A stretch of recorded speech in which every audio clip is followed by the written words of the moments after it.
Jason Zerbin relocated his indie rock band Zerbin to Victoria from the frozen tundra of Edmonton a short time ago, ready to release a new album this spring. If you don't think you've heard, wipe that scowl off your face. If you don't think you've heard any Zerbin, you probably have all over TV on Degrassi, on Walking with Dinosaurs, America's Next Top Model, and in a Coffee Mate commercial. Here we are with Jason Zerbin, who's much taller than I am. It's not an optical illusion. Nope. Once again, we couldn't find anything for me to stand on. In your home studio.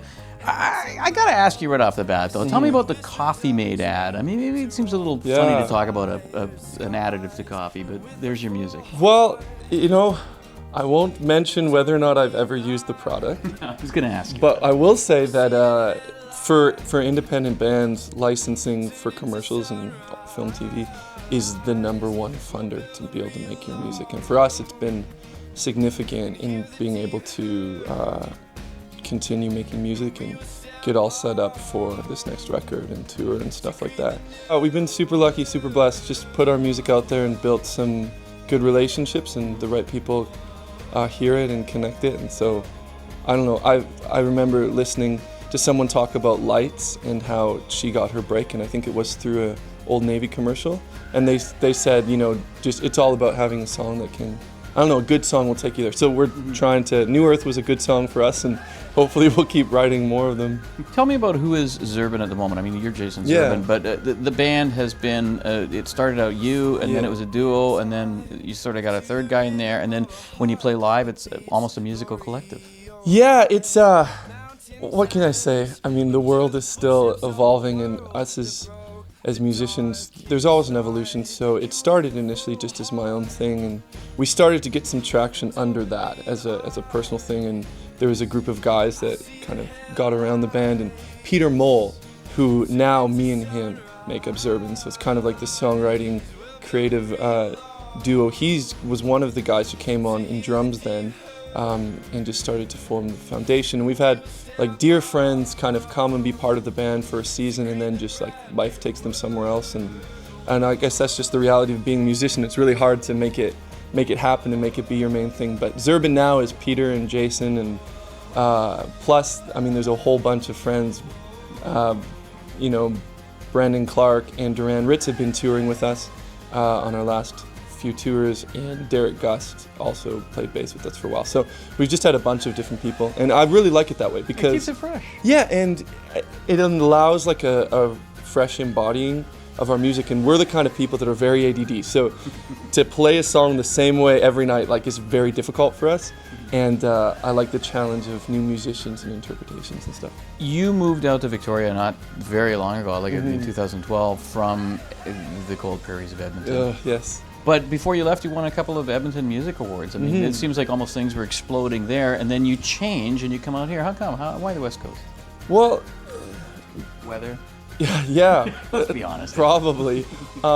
We would always, when we initially were touring and we're still kind of getting our legs in the whole music thing, we'd always make sure to take a hop to the island, even though it cost so much to take that ferry, because we loved it. Just the scenery, the sense about it, and the way that, I guess, like the way that my soul feels on the island.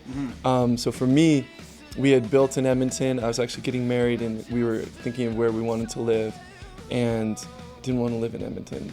I mean, I love it. Alberta's great, but there's something about even the musical culture on the West Coast that was always very inspiring to me, and I wanted to see, like, hey, let's see if we can be friends with some of these people. And I know being out here, I just feel creative.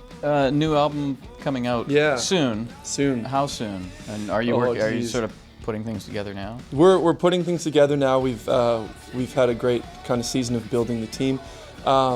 Peter and I are doing all the writing currently, and we're going to be launching into production of it within the next 2 months. And hopefully by festival season, by the summer, we'll have a product. That's the goal. That's the plan. Things can take a long time, and they sometimes are worse because they take long. You give it too much time. Don't worry, by saying it here, you're not committing. Yeah, no. It's like people aren't going to go, well, on the scene, he said. Yeah, no, and we're really good at saying things and then having them be pushed back. So I would say that springtime we'll have a record, whether it's released or not. That a lot of that will depend on like the partners that we're releasing it through. But yeah, I think so. Let's talk about the video for Take Your Heart. What a cool video, first of all. How clever. And Dave Wallace, of course, once again, friend of the seed, involved in directing and putting that together. Did you guys come up with a dog napping concept? It's very funny. Yeah, the single was already being serviced to radio, and we just had a very short period of time that we needed to do a video in, and we sat down. We had met Dave, I don't even remember how. Peter and I just hit it off with him, and we're like, let's do a video. And we played with a bunch of ideas, and I don't know, there's a little bit inside of us that tries not to take things too seriously. You know, some music videos, everybody's like, they're playing their music. And Take Your Heart's it ended up being a lot more like rock and roll song than it was even written to be. So we kind of wanted to bring a little bit of a playful side to it. And the idea, I don't know, the dog and the running, and it just seemed that'd be something fun to do. And we were able to showcase a few places around Victoria, which was fun too.